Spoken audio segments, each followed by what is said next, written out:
नमस्कार स्टूडेंट। हम लोग आज श्यामपट्ट स्किल के बारे में पढ़ेंगे, ब्लैक बोर्ड स्किल।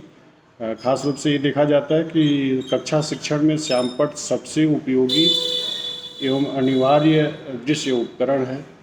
इसके बिना शिक्षण की कल्पना भी नहीं की जा सकती है।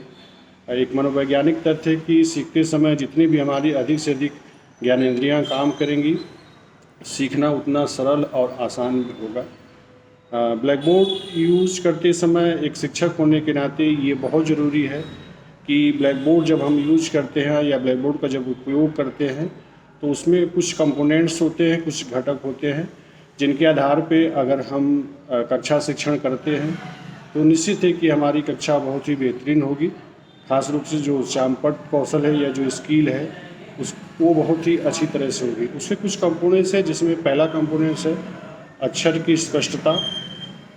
हमको ध्यान देना चाहिए कि ख़ास रूप से बोर्ड पे लिखते समय हम जो भी अक्षर लिखते हैं, हमारी राइटिंग जैसी भी है, अगर अच्छी राइटिंग हो तो और अच्छी बात है, अगर सुधर सकता है तो सुधार सकते हैं, अन्यथा बहुत ऐसा ज़रूरी नहीं है कि बहुत इस उम्र में या शिक्षक बनने के बाद हम अपनी राइटिंग सुधार करें। खास रूप से हमको ये ध्यान देना है कि हम अपनी राइटिंग लिखते समय कोशिश करें कि जैसी भी राइटिंग हो वो स्पष्ट हो। खास रूप से जो छोटी क्लासेज हैं तो उसमें क्लास के अंतिम में जो बच्चा बैठा है उसको स्पष्ट रूप से दिखाई दे कि सर ने या मैडम ने ब्लैक बोर्ड पे क्या लिखा है। दूसरा पॉइंट है दो अक्षरों के बीच का स्थान। हम लोग को ध्यान देना चाहिए कि लिखते समय जो अक्षर होते हैं उनके जो बीच का स्थान होता है एक समान दूरी होनी चाहिए, जो हम लोग खास करके किताबों में देखते हैं या पढ़ते समय जो भी पाठ्य सामग्रियाँ होती हैं उस पर पढ़ते समय हम लोग देखते हैं कि दो अक्षरों के बीच का स्थान कैसा होना चाहिए। बहुत गैप नहीं होना चाहिए, दो अक्षर बहुत दूर दूर पे नहीं होना चाहिए। फिर तीसरा पॉइंट है दो शब्दों के बीच की दूरी। ब्लैक बोर्ड पे लिखते समय दो जो शब्द हैं उनके बीच की दूरी बहुत ज़्यादा गैप नहीं होना चाहिए, बहुत ज़्यादा पास नहीं होना चाहिए, क्योंकि छोटे बड़े बच्चे रहते हैं तो समझ जाते हैं, मगर छोटे बच्चे हो सकता है कि उतने अच्छे से नहीं समझ सकते हैं। तो हो सकता है कि दूरी ज़्यादा रहेगी तो हो सकता है कि उनको कोई कन्फ्यूजन हो सकता है, या बहुत पास पास होगा तो भी कोई कन्फ्यूजन हो सकता है। इसलिए एक शिक्षक होने के नाते ध्यान रखें कि दो अक्षरों के बीच की दूरी जो हम लिख रहे हैं या बोर्ड पे बता रहे हैं बच्चों को, उसका ध्यान हमको रखना है। तीसरा पॉइंट है अक्षर का आकार। अक्षर का आकार से मतलब ये कि जो क्लास के अंत में बच्चा बैठा हुआ है उसको इतना अक्षर बहुत छोटा ना हो ना बहुत बड़ा हो। खास रूप से इतना छोटा ना हो कि जो क्लासरूम के अंतिम में बच्चा बैठा हो उसको दिखाई ना दे। इसलिए हमको इस बात का भी ध्यान रखना है कि अक्षर बहुत छोटे ना हो, एक मध्यम दर्जे का अक्षर हो जिसमें बच्चा देखे और समझे कि सर ने या मैडम ने उसको क्या लिखा है। फिर अगला पॉइंट है अक्षरों की मोटाई। खास रूप से हम कभी कभी पेंसिल से लिखते समय या चौक से लिखते समय ध्यान नहीं दे पाते हैं, चौक से बहुत पतला कर देते हैं। तो कोशिश करना चाहिए कि ब्लैक बोर्ड पर लिखते समय चौक को थोड़ा सा तोड़ के उसको मोटा कर देंगे ताकि दूर जो बच्चा बैठा हो, अंत में जो बच्चा बैठा हो उसको स्पष्ट रूप से दिखाई दे।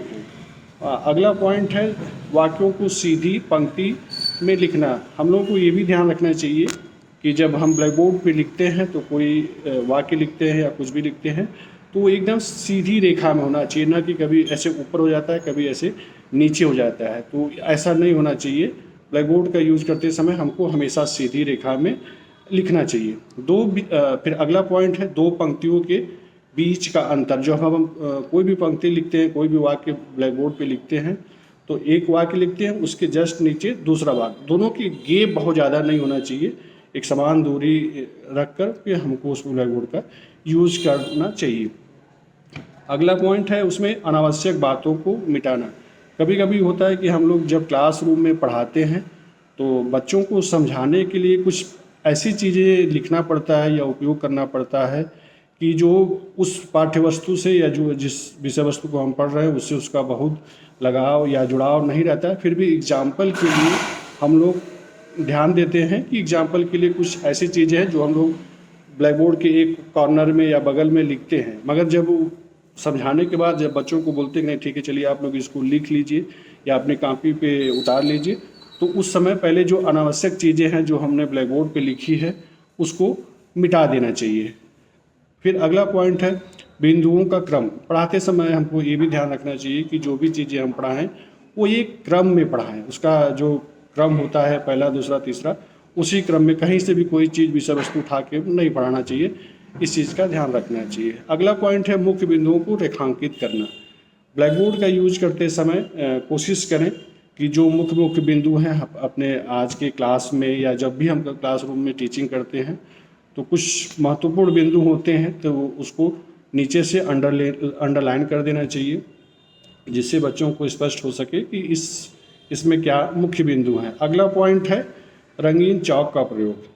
क्लासरूम में एक शिक्षक को जैसे हम कभी चित्र बना रहे हैं या कोई डायग्राम बना रहे हैं या किसी विषय वस्तु का नामकरण भी कर रहे हैं तो कोशिश करें कि रंगीन चौक का प्रयोग है। रंगीन चौक का प्रयोग करने से ये भी रहता है कि खास करके छोटे बच्चे हैं अगर, तो उनका ध्यान आपके ब्लैक बोर्ड पे आ जाता है, उनका ध्यान इधर उधर भटकता नहीं है और थोड़ा वो ध्यान से देखते हैं और उसको समझने का प्रयास करते हैं कि सर ने क्या लिखा है या मैडम ने क्या लिखा है। या कभी कभी डायग्राम बनाते समय दो चीज़ें होती हैं जो बहुत पास होती है तो दोनों में अंतर दूर से नहीं दिख पाता है, तो उस दोनों के दो पार्ट को अलग करने के लिए जो बहुत पास है तो दूर के बच्चे को क्लियर नहीं हो पाता है, तो एक को अलग कलर से दूसरे को दूसरे कलर से बनाते हैं तो वो चीज़ें स्पष्ट रूप से दिखती कि नहीं ये दोनों दो चीज़ें हैं। अगला पॉइंट है रेखा चित्र आदि बनाना।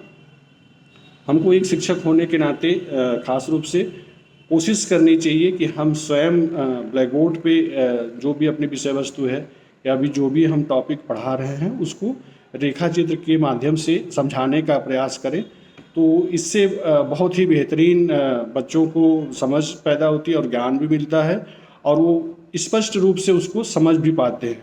अगला पॉइंट है श्यामपट्ट कार्य से कुछ स्वच्छ कर लिया गया था कि नहीं। कोशिश करनी चाहिए कि जब भी हम ब्लैक बोर्ड में कक्षा में जाते हैं ब्लैक बोर्ड का यूज करते समय कोशिश करें कि पहले हो सकता है किसी शिक्षक ने ब्लैक बोर्ड का यूज किया हो ना किया हो, तो कोशिश रहे कि जब हम कुछ लिखना चाहते हैं ब्लैक बोर्ड पे तो अच्छे से कक्षा में जो बोर्ड लगा हुआ है उसको उसमें डस्टर से या जो भी वहाँ की व्यवस्था है उसके हिसाब से हमको अपने ब्लैक बोर्ड को अच्छे से साफ कर लेना चाहिए। डस्टर का प्रयोग भी अपने को ध्यान रखना है कि डस्टर का प्रयोग करते समय हमेशा ऊपर से नीचे की तरफ बहुत ज़्यादा तेज़ी से ऐसे करके जिससे डस्ट उड़ता है तो जिससे हो सकता है सांस से संबंधित परेशानियां भी हो सकती है। तो कुछ मिटाने के लिए कभी कभी होता है कि हम ध्यान नहीं देते तो हम हाथ से मिटाने लगते हैं, तो ऐसा नहीं करना चाहिए। डस्टर का हमेशा ब्लैक बोर्ड पर जो भी चीज़ें लिखे हैं उसका उपयोग करना चाहिए। अगला पॉइंट है संकेतक, जो पॉइंटर होता है संकेतक का प्रयोग कोशिश करना चाहिए कि ब्लैक बोर्ड पे हम बच्चों को समझाते समय या पढ़ाते समय जो पॉइंटर होता है उसका प्रयोग पढ़ाते समय कोई पॉइंट करना है तो कभी कभी होता है कि हम बताते समय ब्लैक बोर्ड के सामने आ जाते हैं तो हो सकता है कि जो बच्चा सामने हो या बगल में बैठा हो उसको दिखाई नहीं देता है, इसलिए हम दूर से हो कि जब हम पॉइंटर का उपयोग करके उनको दिखाएंगे या उस विषय वस्तु या उस पॉइंट को पॉइंट करेंगे तो बच्चा आसानी से समझ जाएगा। इस प्रकार हम देखते हैं कि जो भी कंपोनेंट्स के बारे में हम लोगों ने अभी चर्चा की है ये सारे कंपोनेंट्स का उपयोग करके या ध्यान रख के क्लासरूम की टीचिंग करें तो निश्चित है कि हमारा जो ब्लैक बोर्ड स्किल होगी बहुत ही बेहतर होगी।